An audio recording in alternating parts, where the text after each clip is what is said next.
Bismillahirrahmanirrahim.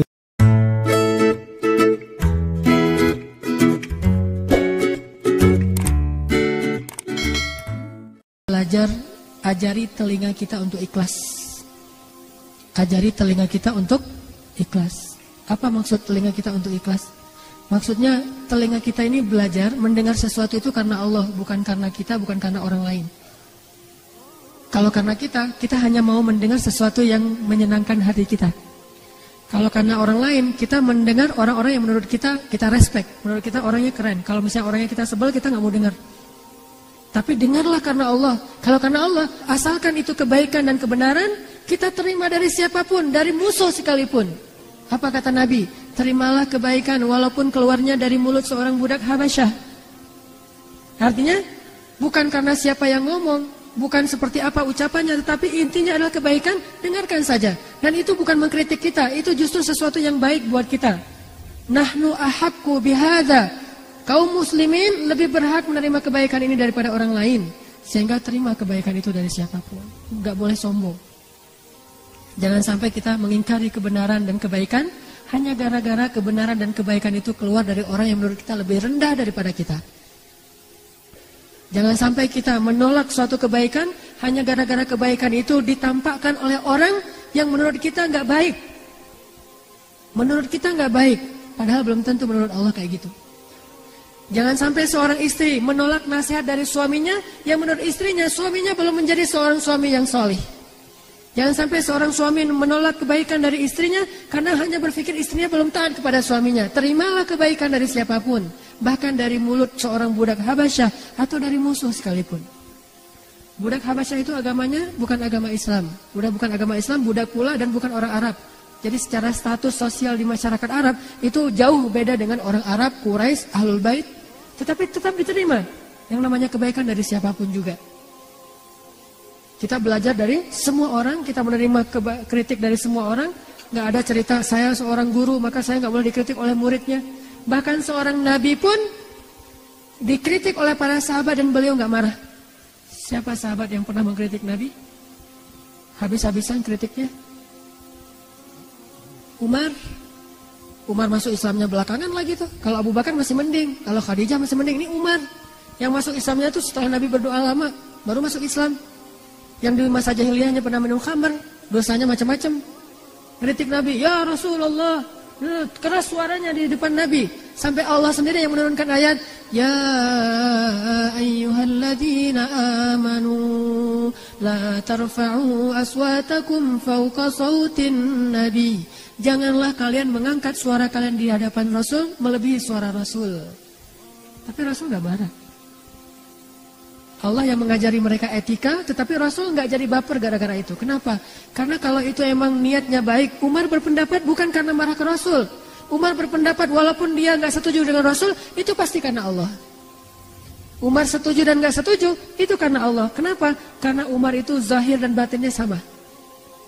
Zahir dan batinnya sama. Kalau dia zahir nggak setuju karena Allah, batinnya juga gitu. Nggak ada munafik dalam, nggak ada dzi wajhain, tidak ada bermuka dua di dalam diri Umar bin Khattab. Dia orangnya terus terang gitu. Sehingga Rasulullah paham banget karakter Umar. Umar mah karena dia nggak setuju, pasti nggak setujunya karena Allah, bukan karena dia nggak enak sama saya, karena dia ada masalah sama saya, enggak. Pernah Umar dengan Abu Bakar tuh kayak gitu. Abu Bakar ngusulin sesuatu, Umar bilang, menurut saya nggak kayak gitu ya Rasul. Baper Abu Bakar. Tersinggung, gak easy going. Akhirnya Abu Bakar bilang, Umar, kamu kayaknya senang banget beda sama saya ya, kata Abu Bakar. Kata Umar, enggak, saya emang kayak gini pendapat saya. Tapi kamu selalu membantah saya, gak pernah sama pendapat kita. Ramai itu di depan Rasulullah. Akhirnya turun lagi ayat, ya ayyuhalladzina amanu la tarfa'u aswatakum. Jangan lagi kalian bersuara keras di depan Nabi. Bertaubat lagi. Pernah ngalamin kayak gitu juga sahabat. Insaniyatus sahabah, sisi-sisi manusiawinya para sahabat. Tapi ketika mereka udah paham, Umar pernah dikritik lebih keras dari ini, tapi nggak sampai membawa perasaan. Ketika Umar jadi Amirul Mukminin, khalifah, presiden, bayangin yang mengkritiknya seorang mantan budak, Bilal bin Rabah. Ngebantah terus. Umar ngeluarin satu undang-undang, dibantah sama Bilal. Umar ngeluarin keputusan presiden, dibantah sama Bilal. Pokoknya Bilal ini ngebantah Umar aja terus. Sampai Umar bilang ini apa? Kata Umar, ya Allah, aku berlindung kepadamu dari Bilal. Sampai ngomong gitu coba. Saking kerasnya bantahan Bilal kepada Umar. Sampai Umar bilang, ya Allah aku berlindung kepadamu dari Bilal. Tapi Umar gak marah sama Bilal. Cuma udah gak tahan lagi gitu. Saking terus menerus gitu. Dalam keadaan bertubi-tubi terus menerus. Deketan lagi waktunya. Terus aja Bilal ngebojokin Umar. Sampai Umar terpojok banget. Sampai Umar bilang, ya Allah aku berlindung kepadamu dari Bilal. Ini artinya mereka mah orangnya easy going banget. Pernah Umar di depan para jamaah habis sholat kan zaman dulu mah presiden, dia juga ulama, dia juga imam sholat ya. Habis ngimamin sholat, Umar berdiri kemudian mengumumkan satu pengumuman.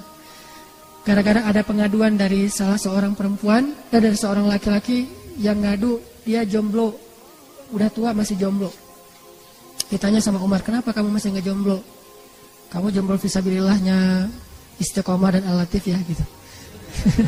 Kata dia, enggak, saya mah nggak jomblo bukan yang nggak mau nikah, bukan terlalu selektif.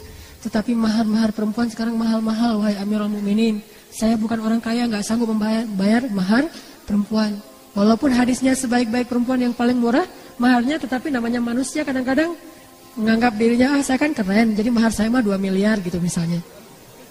Saya aja suka bercanda sama istri saya, karena bercanda doang sih nggak serius. Anak saya menurut saya adalah bidadari saya, my angel gitu. Jadi saya bilang ke istri saya, nanti mahar dia tuh paling murah 4 miliar ya. Saya 3 miliar, kamu setengah miliar, dia setengah miliar. Jadi saya dapat 3 miliar gitu-gitu. Jadi dicandain, maharnya mahal-mahal. Kalau teman-teman pergi ke Mesir, orang Mesir itu rata-rata nikahnya di atas 35 tahun. Kenapa? Sukses dulu baru bisa nikah, saking mahalnya mahar orang Mesir. Makanya saya nggak punya istri orang Mesir. Maharnya mahal banget. Apa maharnya? Harus punya 1 bungalow. Mobil, kemudian emasnya itu sampai ditaruh dari ujung pergelangan tangan tuh sampai di siku tangan, penuh berapa kilogram, setengah kilo. Ngadulah nih seorang sahabat ke Umar, ya Amirul Mukminin, sekarang maharnya terlalu mahal dan segala macam, saya tidak bisa menikah. Akhirnya Umar menjadi marah karena dia presiden, dia tinggal ngubah hukum aja. Ketika dia selesai sholat, dia katakan, wahai kaum muslimin, mulai sekarang saya akan buat peraturan bahwa mahar tidak boleh melebihi sekian dinar. Siapa yang selama ini maharnya sudah melebihi sekian aturan yang saya buat, maka kembalikanlah kepada laki-laki yang membayar mahar. Sebutlah misalnya 1 dinar. Siapa yang selama ini dapat mahar lebih dari 1 dinar, maka dia kembalikan sisanya kepada suaminya atau laki-lakinya. Seorang sahabiat mengangkat tangan, perempuan, dari belakang, dan itu kelihatan. Artinya masjidnya masih belum ada pembatas. Baru ada pembatas masjid di zaman masjid dalam Islam itu akhir-akhir ini. Dulu di zaman Rasul, di zaman sahabat nggak ada pembatas laki-laki dan perempuan, hanya perempuan agak belakangan biar beda dengan laki-laki. Lalu dia mengangkat tangan. Umar mengatakan, ada apa?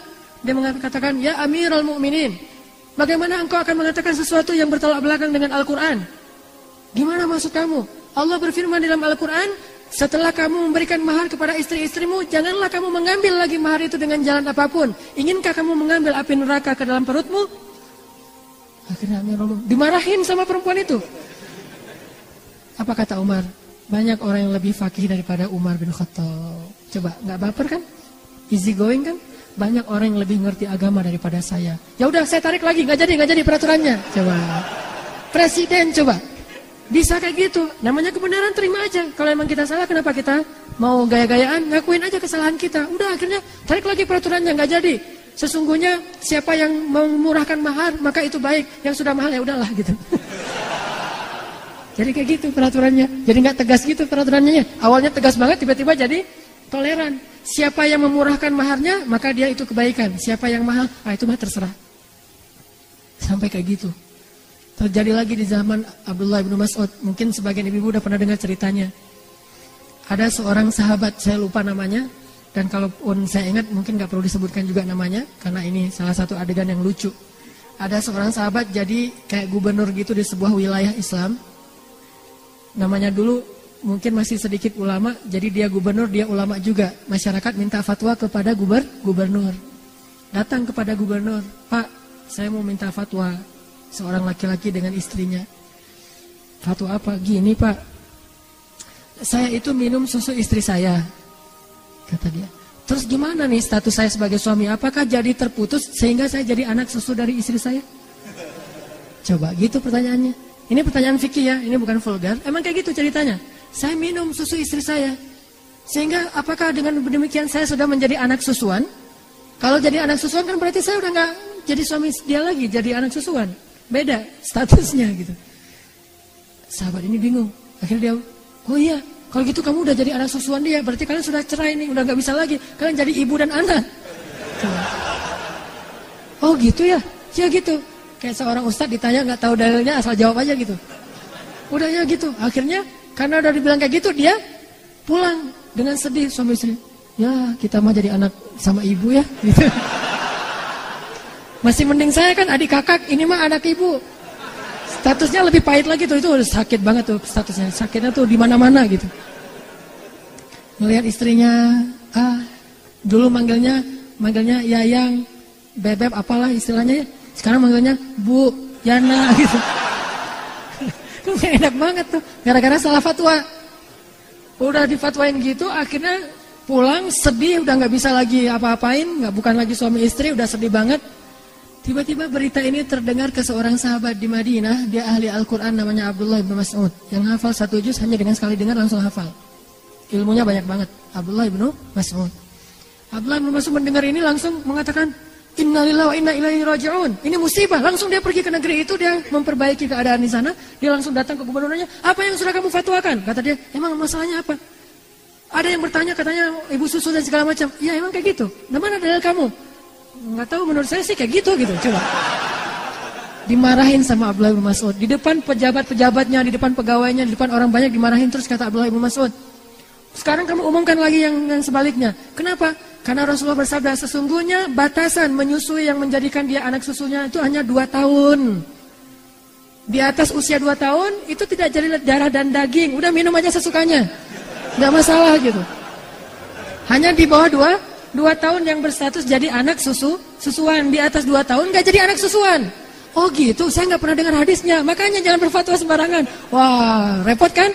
Diundang lagi semua masyarakatnya yang udah tahu fatwa itu, termasuk orang tadi. Wahai kaum muslimin, saya salah. Nih jiwa besar nih seorang pemimpin. Easy going, nggak baper. Wahai kaum muslimin, saya salah. Maafkan saya. Sesungguhnya manusia bisa bersalah. Jadi ada reason gitu, cari justifikasi. Manusia juga bisa bersalah. Dan mulai sekarang jangan pernah lagi kalian menanyakan fatwa kepada saya. Tanyalah kepada orang ini, Abdullah bin Mas'ud. Tidak halal saya mengeluarkan fatwa selama orang ini masih hidup. Akhirnya orang yang tadi pegangan tangan lagi, ya kita jadi suami istri lagi. Jangan terlalu ngebawa perasaan. Udah kalau emang itu benar, terima aja. Akuin saja bahwa kita salah. Apa ruginya kita mengakui salah? Bukankah Allah memaafkan kesalahan? Yang rugi kalau kita nggak mengakui kesalahan, kita nggak akan pernah mengubah kesalahan kita menjadi kebaikan. Maka solusi yang diajarkan oleh para ulama tadi adalah terimalah kebaikan walaupun dari orang yang kita benci sekalipun. Mudah-mudahan kita bisa ngamalin ilmu yang sedikit ini dalam kehidupan kita sehari-hari dan menjadi orang yang lebih taat dan lebih asik dalam kehidupan bersama dengan orang.